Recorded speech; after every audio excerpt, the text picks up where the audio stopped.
Israel says it's ramping up its strikes on Gaza as the world watches and waits for the moment tanks massed on the border roll into the Gaza Strip. And this week, some moments of relief in the darkness of war. Joy for one family as US hostages are released by Hamas after being abducted in that brutal assault on Israel. And some relief as aid trucks cross from Egypt into Gaza for the first time since the war erupted.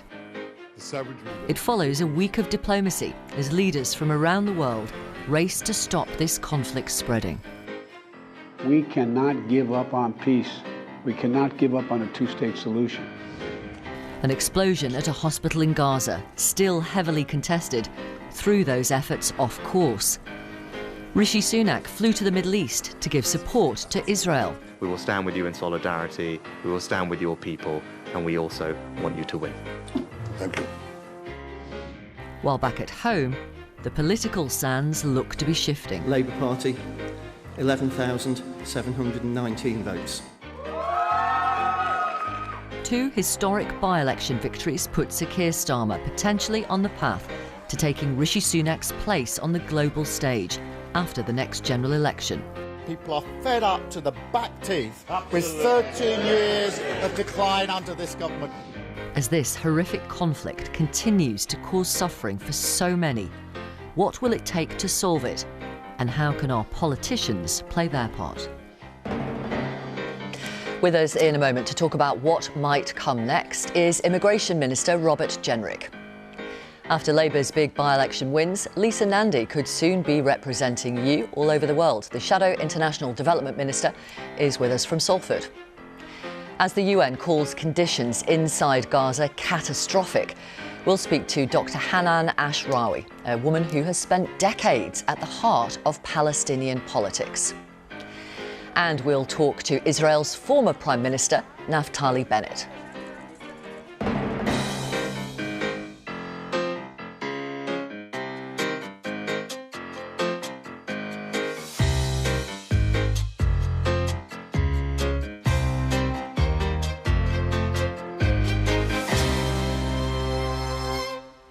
Good morning.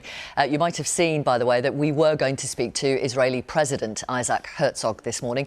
He has had to postpone, but hopefully he will be with us on a future programme. In the meantime, welcome to our panel this morning.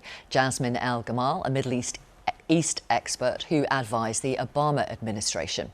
Also, best-selling historian and TV presenter Simon Sebag Montefiore and Lucy Fisher, the Financial Times Whitehall editor and host of its Political Fix podcast. Let's have a look at some of the front pages of the newspapers this morning. A lot of them reflect on the death of football legend Sir Bobby Charlton, who died yesterday at the age of 86. Others focus too on the conflict between Israel and Hamas. The Mail on Sunday says, Israel, we will strike the head of the snake, Iran. The Observer says US holding Israel back from strike against Hezbollah. That's in Lebanon. And the Sunday Times goes with Hamas chief lives in a council house he bought in Barnet. And finally, the Sunday Telegraph says US tells Sunak to ban the Iranian terror guard. Well, let's talk to our panel this morning. Good morning. Welcome to the programme, all of you. Jasmine, how do you assess where we are with this conflict today? Well, 2 weeks into the conflict, we're at a really critical juncture, both when it comes to the humanitarian situation and the military situation. So obviously, the humanitarian crisis is growing worse by the second. You have over 4,000 Palestinians killed so far. Against that backdrop, the Israeli military is preparing for a ground invasion.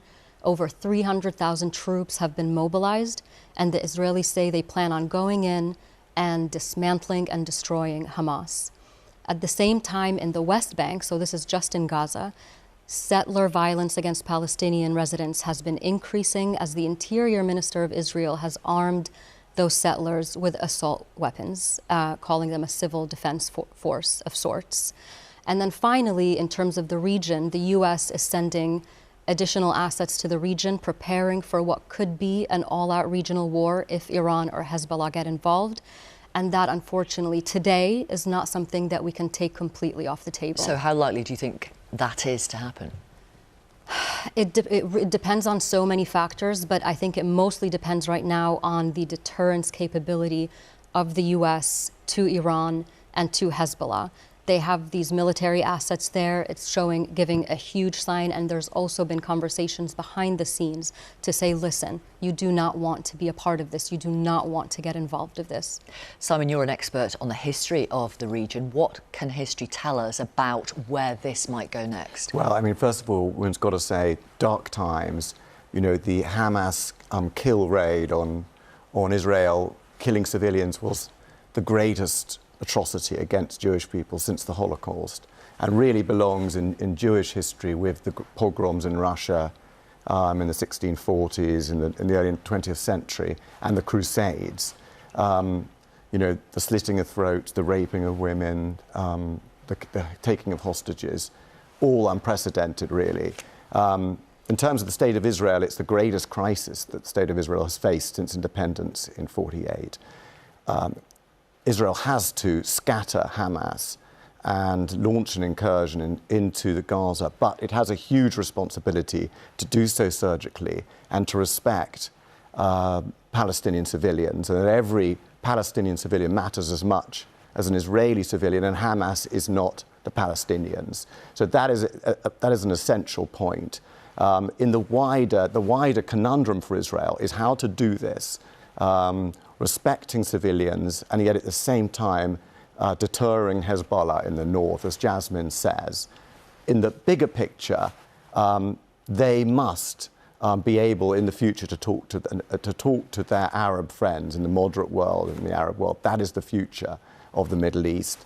They have to deter Iran, and they have to open a dialogue with the Palestinian Authority in the near future, and they mustn't do anything that would make that impossible. That's essential.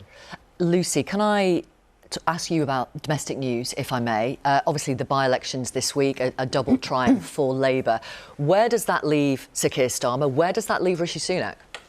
Well, look, I think we've seen Labour, as much as they try and ward against complacency and try to temper public expectations, really engaging in celebration this weekend after those historic results in Mid-Beds, the overturning the largest numerical majority ever in Tamworth, the second biggest swing to Labour in a by-election on record. Starmer, I think, very much is hoping to build on this momentum, particularly after the other by-election success in Rutherglen and Hamilton West that suggests that Labour is resurgent in Scotland. I think now they will just be trying to carry on with this caution strategy, the Mingvad strategy of ensuring that they don't rock the boat or lose the poll lead that they have established.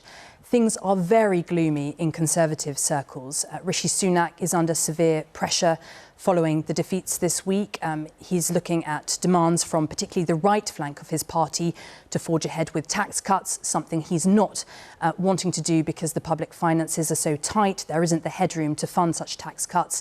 Others on the right calling for ECHR membership to be back on the table again.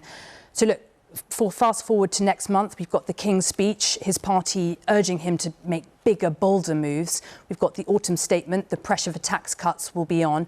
And I think more broadly, there is a sense he needs to re-energise his administration, possibly with a wide-ranging reshuffle, because the reset he attempted at conference hasn't seemed to move the dial. OK.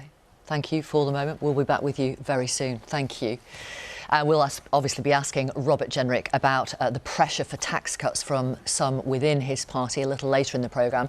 But by any measure, the Labour Party has had a triumphant week. Even seasoned political journalists didn't think they would be able to take two ultra-safe Tory seats, Tamworth and Nadine Dorris's former constituency, Mid-Bedfordshire. But take them they did, making by-election history and overturning two big Tory majorities in the process. Of course, there is a way to go until the general election, but it does make it look a lot more likely that my next guest might soon be representing you on the world stage. Lisa Nandy is the Shadow Development Minister, and she joins us from Salford. Good morning to you, Lisa Nandy. Good morning.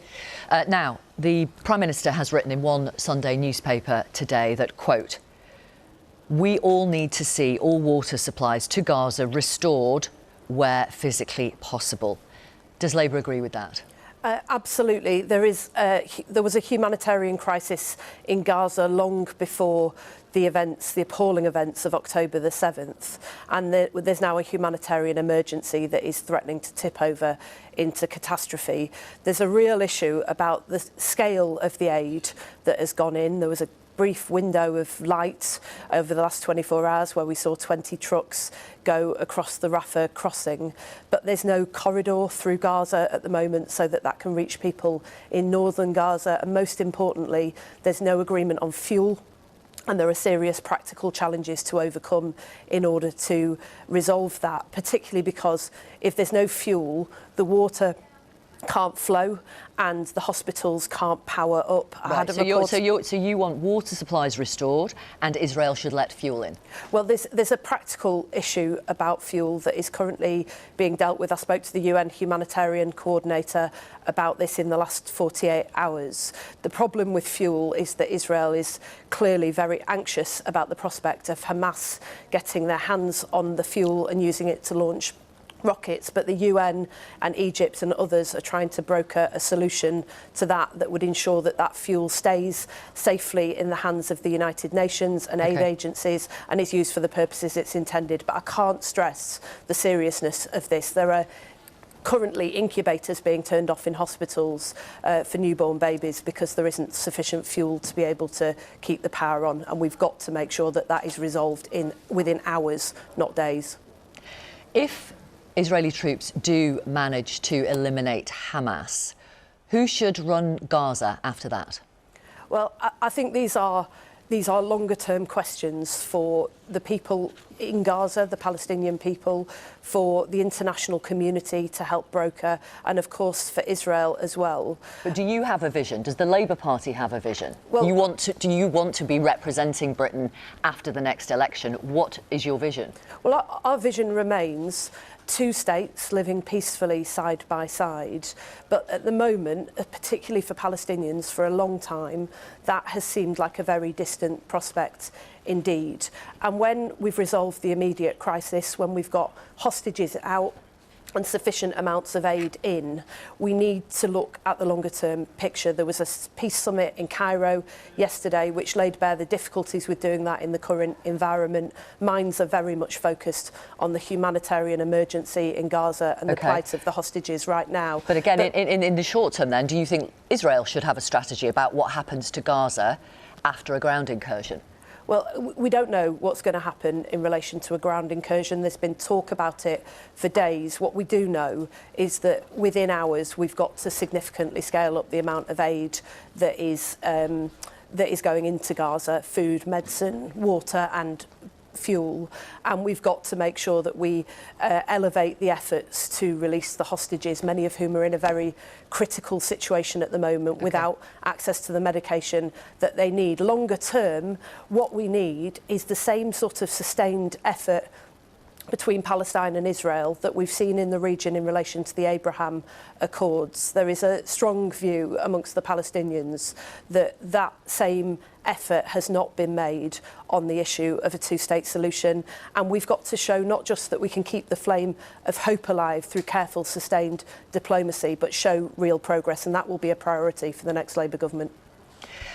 Can I ask you about what Keir Starmer said on the 11th of October? He was asked on LBC if an Israeli siege was appropriate, including cutting off power, cutting off water, and he replied, "I think Israel does have that right."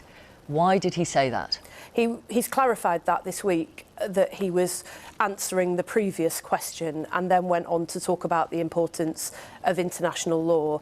I was with Keir on the 7th of October when we held a vigil at Labour Party conference in support of Israeli civilians and what had happened with the horrendous Hamas attack. He made the point at that vigil that international law must be respected and upheld, and he's made it many, many times since. I mean, the problem is it took him 9 days to issue the clarification you've just referenced. And in that time, a number of people in Britain's Muslim community have expressed anger at what he said and at the position of the Labour Party. Various Muslim councillors have resigned. The Labour Muslim Network has asked for an apology. Will they get one? Well, look, we can't apologise for holding a position that we've never held. Keir has been clear and consistent on this, as has he wasn't David clear Lammy, on that and day. as have I. He wasn't clear on that day with LBC, though, was he? Well, that's why he clarified when he was asked about it, to make sure that people hear loud and clear from us. And it took that 9 international days. law must be upheld. Look, Keir and I met with aid agencies this week to talk about the unfolding crisis, the emergency on the ground. I can tell you that we are acutely aware of what is happening in Gaza at the moment and the urgent need to get help to people. We're acutely aware that for Palestinians in Gaza, this didn't start on the 7th of October, that they have been in crisis for over a decade and a half with very little prospect of peace. OK. And do you understand why some Muslim Labour supporters have felt alienated by what he said? I completely understand why people in the Muslim community are in extraordinary amounts of pain right now, and heard those words and felt very concerned. And I'm glad that we've clarified that. I'm glad that we've been consistent about that. Keir, David Lammy and myself, and continue to be consistent about that. And I'm glad to be able to make that point on your programme, Victoria, because people are very frightened about what's happening to their relatives at the moment. They're very, very worried about what's happening on the streets of Britain as well, and for their own personal safety. And it was important for me to be able to go to Friday prayers and express my solidarity with the Muslim community, to hear that pain and to assure them that we are doing everything that we can, even from the position of opposition. Right, we have influence, and we're doing everything that we can to try and resolve this. Let's see if you can be clear about Labour's position then. Do you think Israel breached international law by cutting off water and power supplies? Look, I think this is an extraordinarily complex and fast-moving situation. There are 200 hostages. And what's the answer to the question? Well, look, Israel has the right to self-defence, and it has a duty to secure the release of its hostages. Sure. But my question was, ensure that international law is upheld. Right, and so my question is, do you think Israel has breached international humanitarian law by cutting off water and fuel supplies? Well, in the last 24 hours, we've seen water, medicine and food enter Gaza. It is in very limited supply at the moment, but I am hopeful that we'll be able to amplify and scale up those efforts urgently. There is a very small window in which an Israeli government that is responding to fear and pain in Israel, and the Egyptian government as well, who have serious concerns about the opening of the Rafah crossing, may be persuaded, with the help of the United States and others, to not just allow aid into Gaza, but to allow safe passage through Gaza to reach people in the north. And that's what we've got to focus on. I am going to ask the question again. Do you think Israel breached international law by cutting off power and water supplies? Look, I'm not going to sit in your studio and grandstand and tell you that I'm going to make big pronouncements about what Israel is and isn't doing in what is a very complex, difficult situation where, as you know, a number of your panel have just recognised, Israel is still having rockets fired against its own people from a proscribed terrorist organisation, and where you've got 200 hostages sitting in basements in Gaza who haven't yet been released. What we've got to ensure is that international law is upheld. That's why the 20 trucks that went into Gaza were very important yesterday, but not sufficient. And that's why all of our efforts are focused on keeping that window open, keeping that crossing open, and scaling up those efforts urgently. There is a humanitarian catastrophe looming for people in Gaza, and that's where we've got to focus. Thank you very much for talking to our audience this morning. Thank you. Thank you. Lisa Nandy from Labour. Well, as Israel vows to ramp up strikes on the Gaza Strip, they are warning Palestinians still in the north to flee south.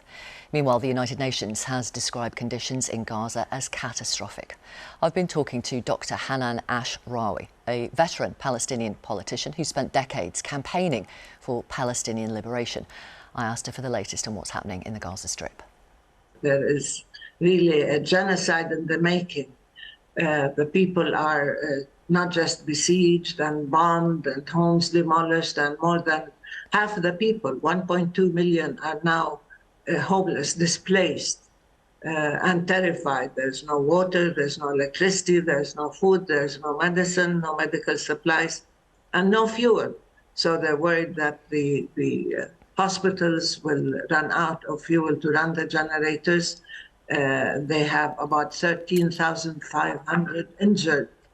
And how can they treat them? How can they deal with them?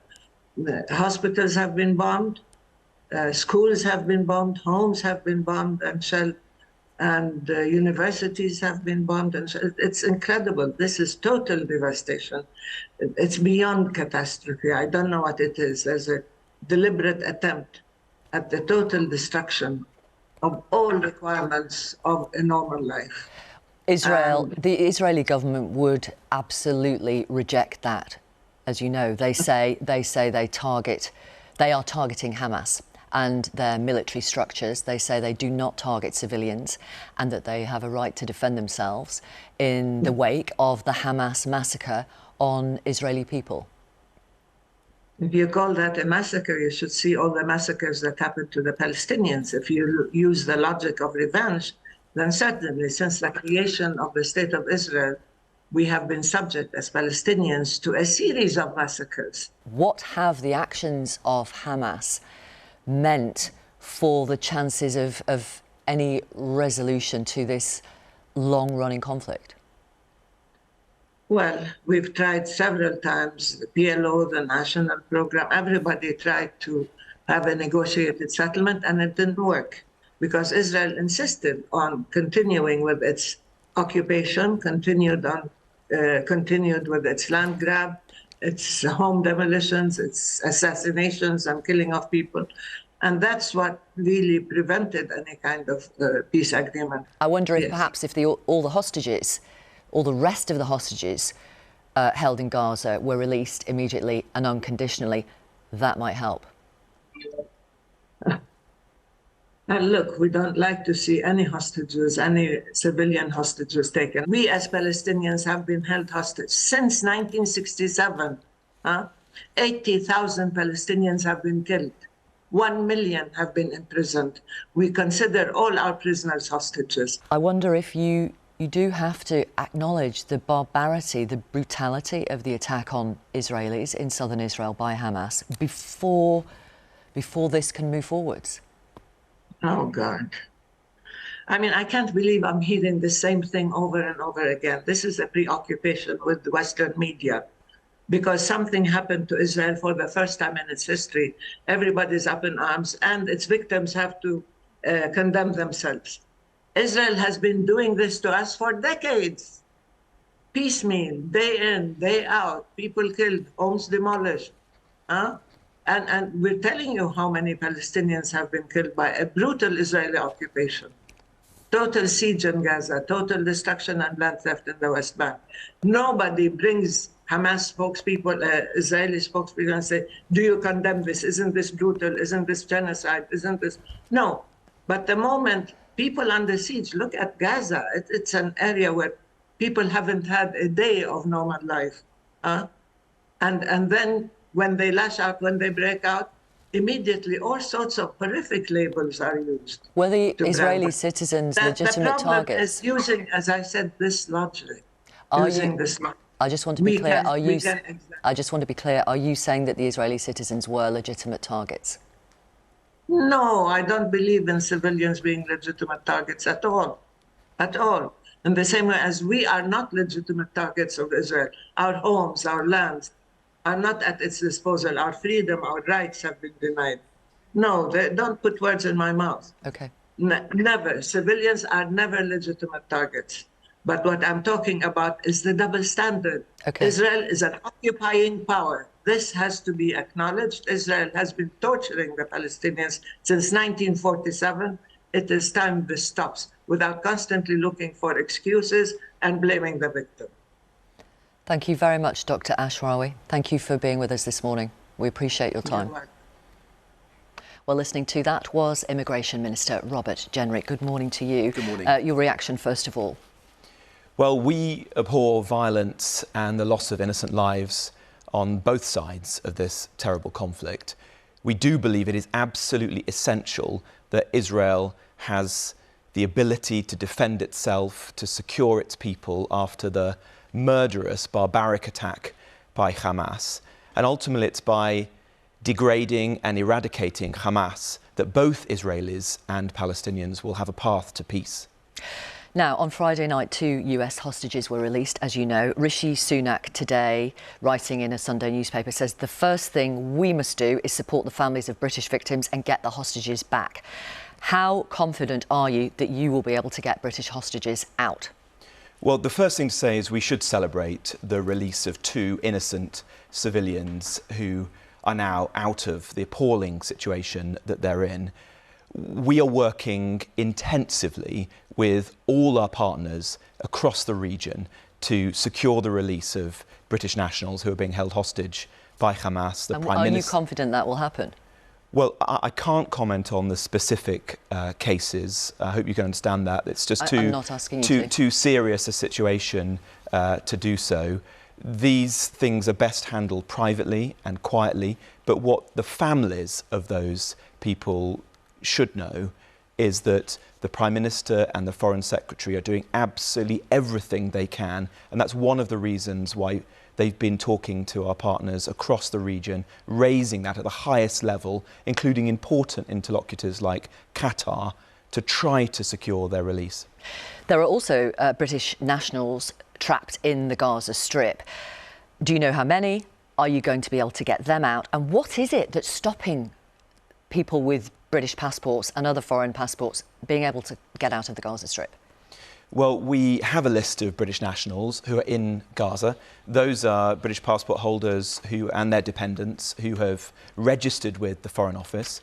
We're keeping in close contact with them, and we want to secure their safe passage out of Gaza. And do you know what's stopping them coming out? What's the hold-up? Well, we have secured, along with other partners, the supply of humanitarian aid through the Rafah crossing, but not yet foreign nationals, including British nationals' ability to leave through the Rafah crossing. That's one of the things that the Prime Minister and the Foreign Secretary have raised with President Sisi in Egypt. We understand some of their legitimate concerns, the difficult situation that Egypt finds itself in, but we're working very hard to try and get those individuals out as quickly as we can. Of course, we're also playing our part in getting that crucial aid, food, water, medical supplies and other support into Gaza so that individuals there of all nationalities can get some relief from the crisis that they find themselves in. And it's critical that we do that, and also that we ensure... And Rishi Sunak, again, writing in this newspaper, says we need to see all water supplies to Gaza restored where physically possible. Have the Israelis given you any guarantee that that is going to happen? We have been raising with Israel and indeed with Egypt.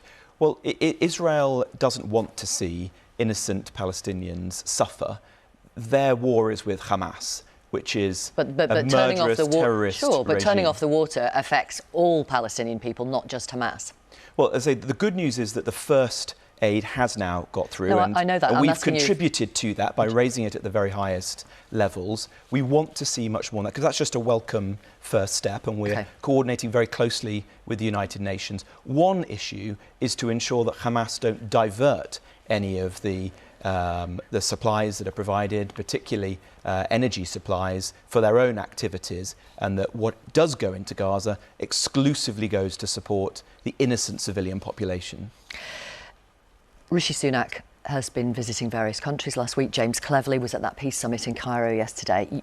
The British government is putting itself at the heart of the diplomatic efforts. So it'd be good to know if you have got a clear vision for how this conflict could be resolved. President Biden saying last week, don't make the same mistakes America and its allies, the UK, did after 9/11. Does the UK government agree that Israel needs a clear plan for what happens the day after it gets rid of Hamas, assuming it does?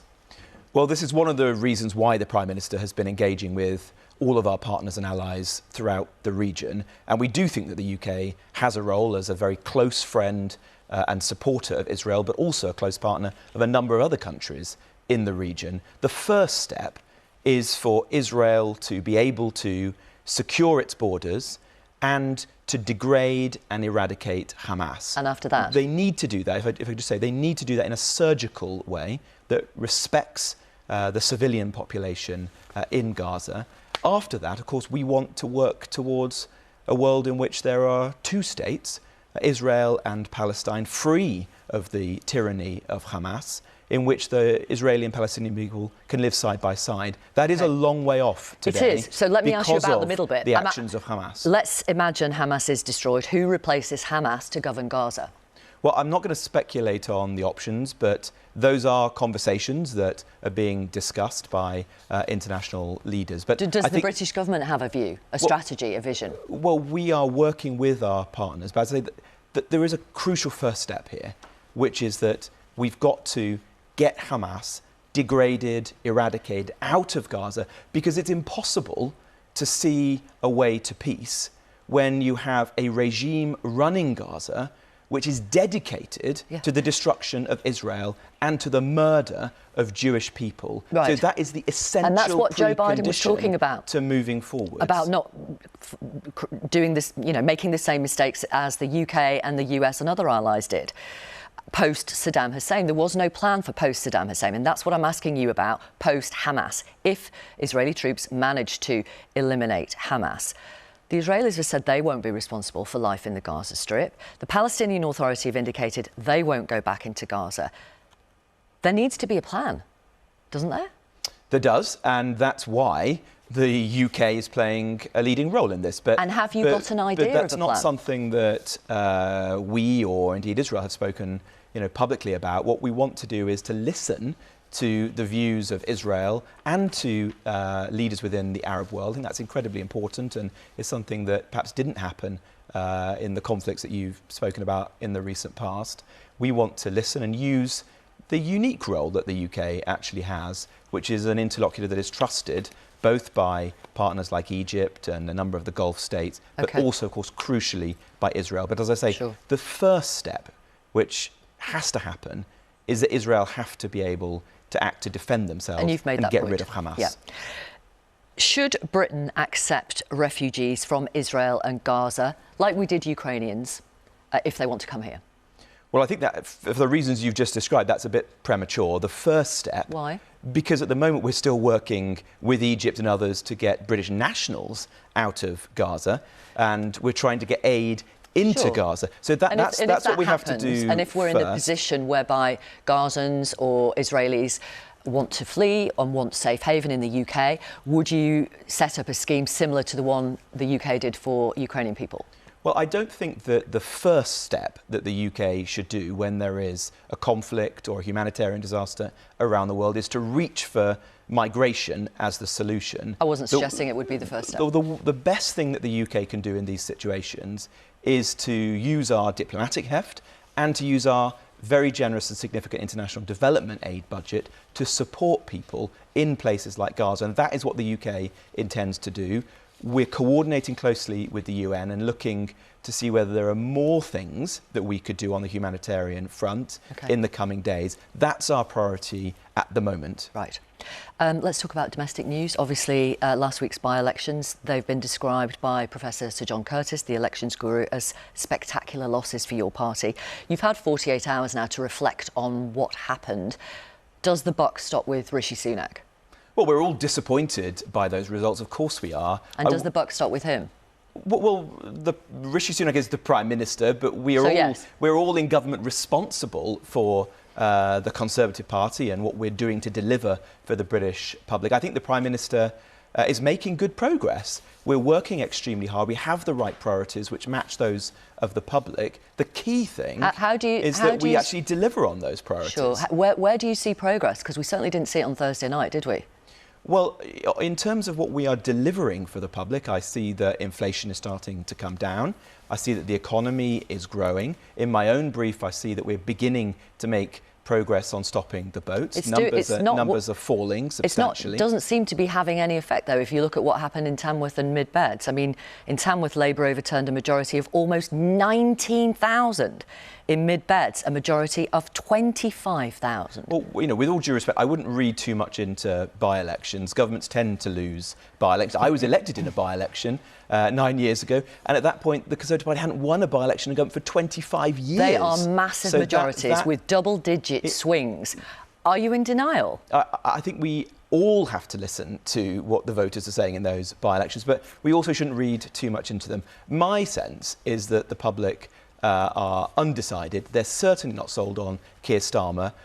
Conservative voters want a good reason to come out and vote for us. Labour just won those 2 by-elections. The key thing for us as a party right now is not to worry about party politics, but to deliver on the public's priorities. People are worried about the cost of living. They want us to bear down on inflation, which we're doing. They want us to have a strategy to grow the economy, and it is growing. And on areas of absolutely critical domestic concern like illegal migration, which I'm responsible for, they want us to get on and stop the boats. And I'm pleased to say, although there's clearly a long way to go in this regard, our plan is beginning to bear fruit. Right. The numbers crossing are falling, whilst they're rising by over 100%. Sure. But you're nowhere near stopping them, which was the promise. No, we want to stop them entirely. But if you'd said to me and the a year NHS ago, waiting list continued could we going be up. the only country in Europe where they're falling, I would have said that's difficult. How worried are you about your own seat? Because you've only got a majority of 21,816. Well, any member of parliament would be foolish to be complacent. We all have to work hard and be good constituency MPs. That's what I try to do every day. But as the government's priority is looking at the public's challenges, like the economy, like immigration, like public services, and working day in, day out for the rest of this parliament to deliver for the British public. Did you just say a moment or 2 ago that you never said you stopped the boats entirely? Can I just check you said that? No, what I said was that we are working to stop the boats completely. That is our objective. Okay. But I mean, this isn't a simple task, and anyone who would say that doesn't understand the issue. It's one of the most challenging issues facing any developed country in the world today. And do you think, but our plan is actually working. And do you think Rishi Sunak's A-levels reform and smoking ban is going to get your base out in time for a general election? Well, I think people care passionately about education and the prospects I don't see people marching in the streets children. wanting reform of A-levels. I think people in a constituency like mine do want to see good technical and vocational education that is of the same parity of esteem as academic qualifications like A-levels. And if we can bring Is that coming up on the doorstep then? Is that why you introduced it? It is actually. The Prime Minister... Come on. Well, people are saying to you on the doorstep, we need to change A-levels. If you come to a constituency like mine, where the majority of people have not gone to university, many people have got technical and vocational qualifications. They want to think that those have the same esteem as A-levels. They don't believe in the constant drive for people to go to university as the only route for success in life. And if we can bring them together into a globally respected qualification, I think that's a very positive thing. And these are examples, if I may, of why we are taking long-term, difficult decisions that tackle real problems and set the country up for future success. It's just that you're not seeing it in the by-elections, for example. Well, let's see. But it's a challenging time. What we will do is keep focusing on those issues. Let me ask you about cutting taxes, because we know what your argument is against cutting taxes. There are a number of people, a number of voices in your party who are getting louder and louder, who are saying, look, the only way to win the election, whenever it is to cut those taxes, and you need to bite the bullet and do it. Are you listening to them? Well, look, we all want to cut taxes. Everyone wants lower taxes. As a Conservative, it is one of the central tenets of conservatism that we believe in lower taxes. But you may believe in it, but actions speak louder than the words, and we've got the highest tax burden for decades. The first task has got to be bearing down on inflation, because it's ultimately inflation today and in the last couple of years since the pandemic, which has been the great evil, which has been eroding people's savings, leading to mortgages rising. If we can get that under control, and it seems like our plan is working, the Governor of the Bank of England said that we should be on course to halve inflation by the end of the year, then of course we'll consider what more we should do. But you can trust the Conservatives to make sensible, prudent decisions on the future of the economy and to bring down taxes when it's capable to do so. Have you forgotten Liz Truss a year ago? Well, look at the difference that we've seen in the last 12 months under Rishi Sunak. The fact that we have stabilised the economy, that it's growing, that inflation is falling, and critical issues like immigration, we're making significant progress for the first time in a long time. Although legal migration was at a net record high in the latest figures. But we must leave it there. Thank you very much, Robert Jenrick, the Immigration Minister. Let us know what you think of what you're hearing this morning. Here are the details. You can contact us by emailing kuenssberg@bbc.co.uk or on social media using the hashtag #BBCLauraK. We absolutely love to hear from you.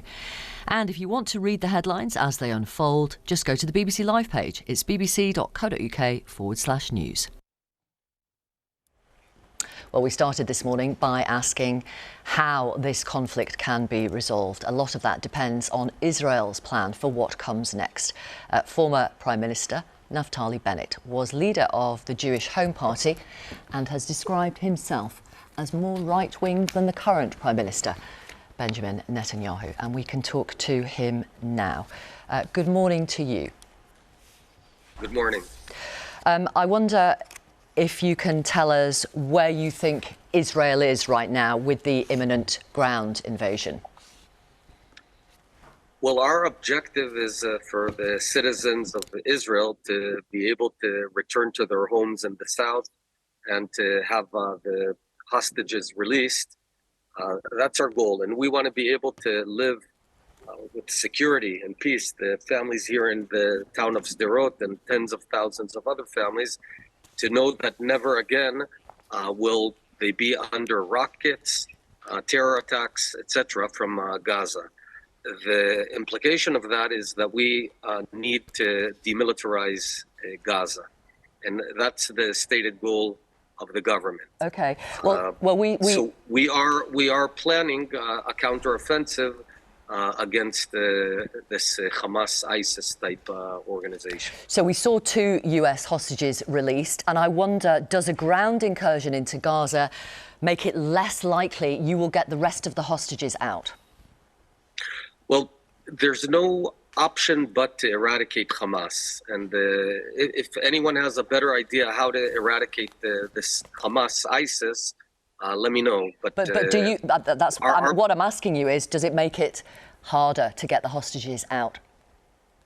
The hostages is one of the objectives. The other objective is to eradicate Hamas, so this sort of thing can never happen again. We thought that we can contain and live side by side with this Hamas state. That was a mistake across the board, and we're going to fix it.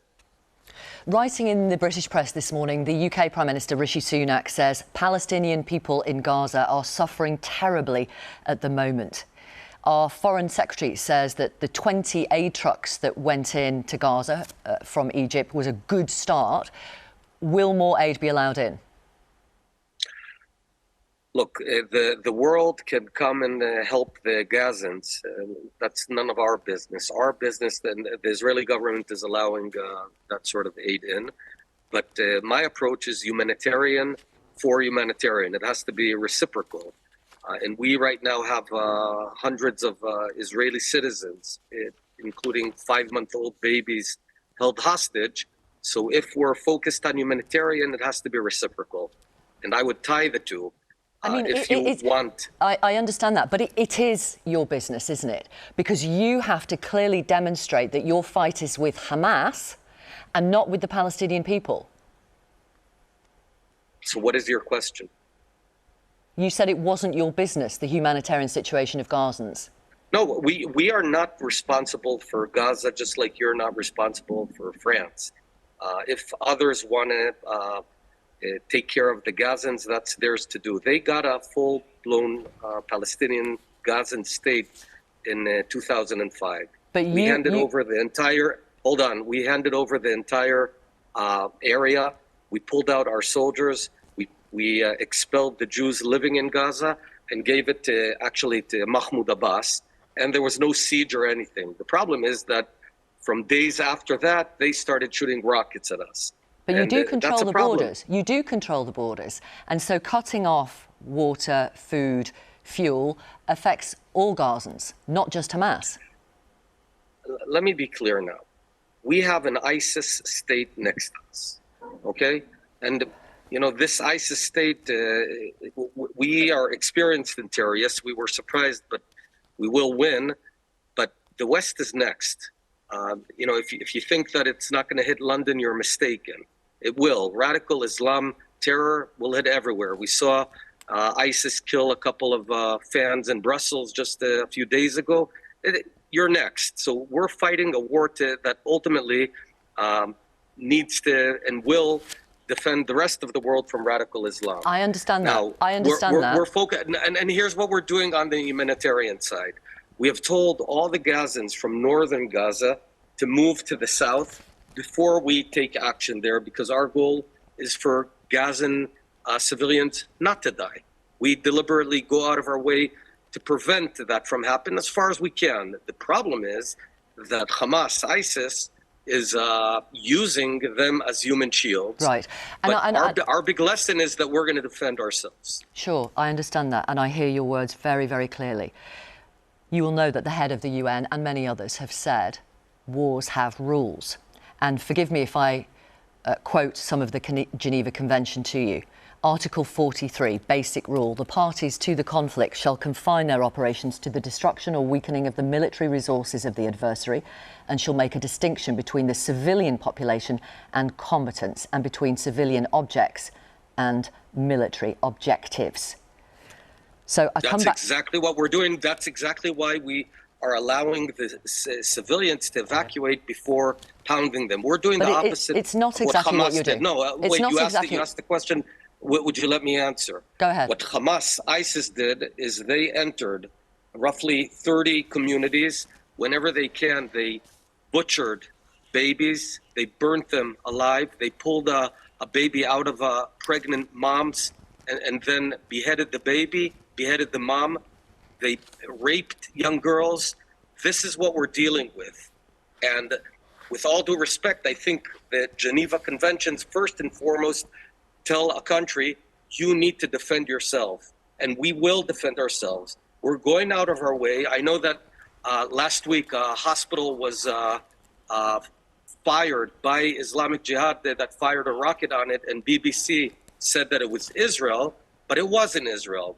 And I understand that BBC has taken a side of on the Gazan side, because all your questions are only about the Gazan civilians. That's not true. You haven't asked one question. That's not you haven't true. asked one question I began about by those children.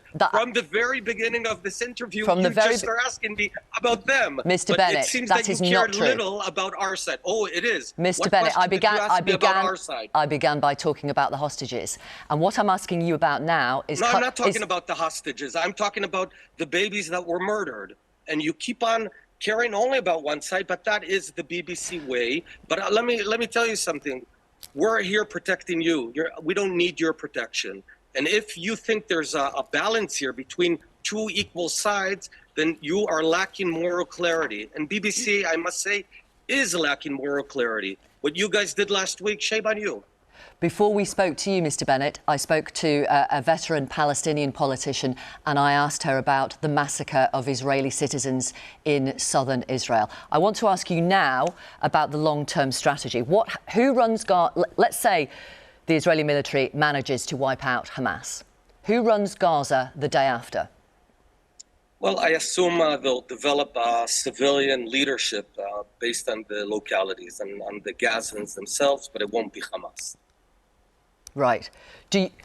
What about what Joe Biden said last week, which is, of course, Israel has the right to defend itself, but do not make the mistakes that the US, the UK made after 9/11? What do you think he means by that? Well, I don't know. You'd need to ask him. What I know is that our big mistake is that for 20 years, we have again and again listened to the world. We've always contained this. We never went out to eradicate Hamas. That was the biggest mistake we made. And that's the rest of the world's... Was that the rest of the world's fault then, rather than... No, it's our fault. It's our fault. It's only Israel's fault. Though the world back then and now is basically telling us, cool down, let's go for a ceasefire. So our big mistake is that we listen to the world. I'm not blaming the world. The world has always been hypocritic about the Jewish state. I'm blaming us for listening to them, because at the end of the day, we have to protect ourselves. And, you know, I assume you wouldn't want ISIS to live in your neighborhood, and you would demand that your government eradicate ISIS. That's what our people want to, and we're going to do that. At some point, will Israeli politicians have to sit down with Palestinian politicians to talk about the long term? Look, when I'm fine with any talks always, but the truth is, unfortunately, that Hamas enjoys massive public Palestinian support. That's the sad truth, that we sort of like to. Well, we don't know that. We actually don't know that. We actually do. The last you know elections. Let me give you. The last elections were in 2006. Yeah, and you know that Hamas got a full majority, an overwhelming majority of the electorate. It was a decade and a half ago. I'm fine. I go and do elections. I can tell you that right. Apologies. I do apologise. I'm not sure why the signal cut out at the end. Right, let's go back to our panel. Lucy Fisher. Jasmine, actually, let me start with you. First of all, what do you make of what Mr. Bennett has just been saying? It's hard to know where to begin in terms of answering some of the things that Naftali Bennett was just saying. But let me start by actually saying I was incredibly struck by how he talked about Israeli aspirations. He said people want to return to their homes, people want to live in security, and people do not want to live under rockets. You could literally be talking about the Palestinian people right now. And I mentioned that because I think that what people seem to forget and what politicians seem to forget that I've been hearing for the last 2 weeks is this is an issue of humanity. This is not an issue of two different people whose lives are weighed differently. And Mr. Naftali Bennett just proved that by how he was talking about things. And just a really quick, because there was a lot of sort of mixing between different terrorist organizations here. And I want to make one thing very clear. When he says that he has a Hamas state next to him, if Gaza was a Hamas state, Hamas would control entry, they would control borders, they would control fuel, water, electricity. They control none of those things. Israel does. So when he talks about Israel's responsibility towards Gaza, whether it's humanitarian or otherwise, if you can literally flick on a switch and decide whether a baby dies or not, there are 130 babies, by the way, now, preemies, premature babies, who are about to die. They are about to die because there is a lack of fuel. Their lives count just as much as precious Israeli babies who are killed. So we have to just equalize that. We have to be able to say these are two people whose lives matter in the same way. And to say that you are not responsible for that is quite disingenuous, and we have to push back on that.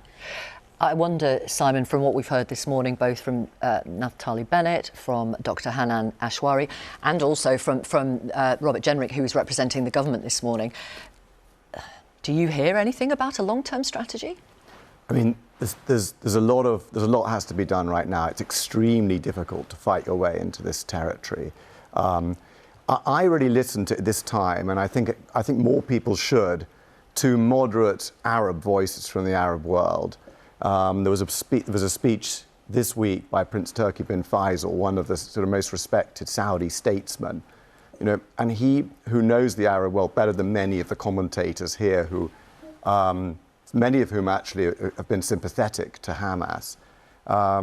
He really attacked Hamas for undermining the peace, the Saudi peace with Israel. Which the Saudis, that's what they want. Which the Saudis believe would have improved Palestinian rights and representation in the West Bank, and that was the idea. So one has to remember, Hamas's aim here was to destroy those relationships with the Arab world. It may well have succeeded, but we mustn't let it. But its aim was also to stop what has been Hamas's chief aim since it was founded in the early 90s, late 80s, which was to stop a two-state solution. And of course, I feel more strongly than ever that a two-state solution is the only way to go here.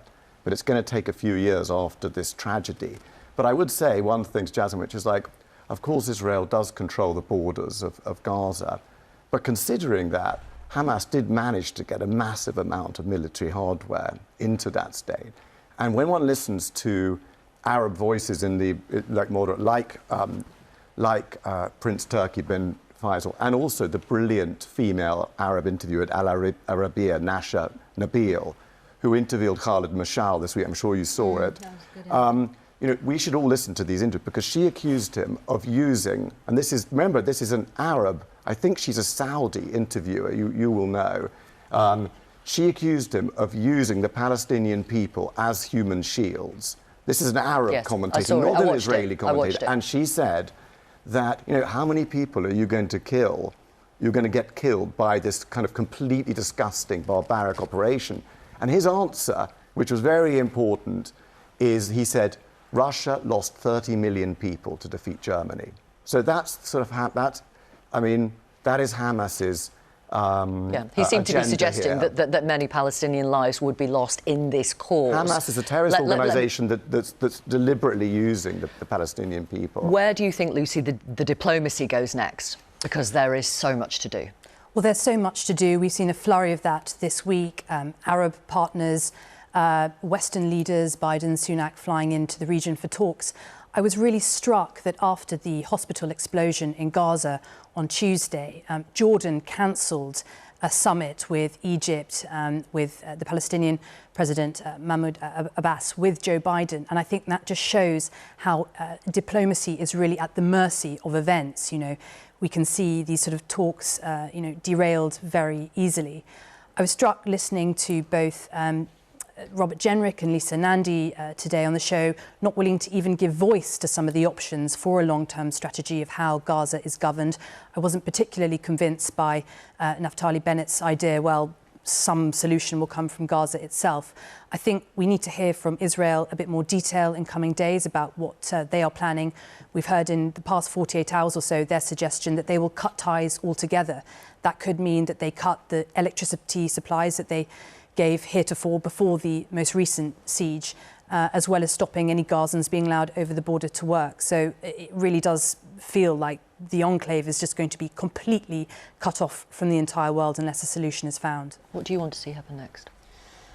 What I want to see happen next is to set up a pathway for negotiations, right? If we think about two things that have to happen for a successful negotiation to go through, you have to have at least some semblance of trust between the parties. And if you have no trust, then you need a trusted intermediary, trusted by both. And that's, I was going to get to, I'll get to that in a second. The second thing you have to do is find a way for both of those parties to be able to save face in their respective environments, to come out of it saying, we got this, right? So those are the two things you need for a successful, potentially successful negotiation. So if we work backwards from there and we look at the way that Israel has conducted operations in Gaza over the last 2 weeks, and this is before a ground invasion, my question to them, and by the way, before anyone says anything, I believe every state has a right to defend itself. Israel is no exception. So let me get that out of the way. So there is defense and there is extreme offense. There is defense and there's 4,000 people dead in 2 weeks, over 1,800 of them children, right? So and the reason I'm bringing that up is because if you're creating that type of environment, what Arab leader is right now going to want to come in and stick their neck out for you and say, I will help you with these negotiations? Okay. What population is going to be governed if 4,000 people have died in 2 weeks? And by Prime Minister Netanyahu's admission, this could take weeks or even years. So these are the kinds of things we have to be thinking about now, strategically, rationally, so that we can come to a long-term solution. We're actually nearly at the end of the programme. Who, in terms of a broker, who is that country? Who are you? Traditionally, Egypt and Jordan have both played huge roles in the region, so those are two potential brokers. I think the Saudis have to be involved in this now. And the US on Israel. Yeah. Okay. Thank you so much, all of you. We are out of time, but we really appreciate your insight and your contributions today. Thank you. For more, do join Paddy O'Connell and myself for the weekend newscast. We'll be recording straight after the programme and it'll be on BBC Sounds by lunchtime. That's it from all of us here this morning. Have a good day.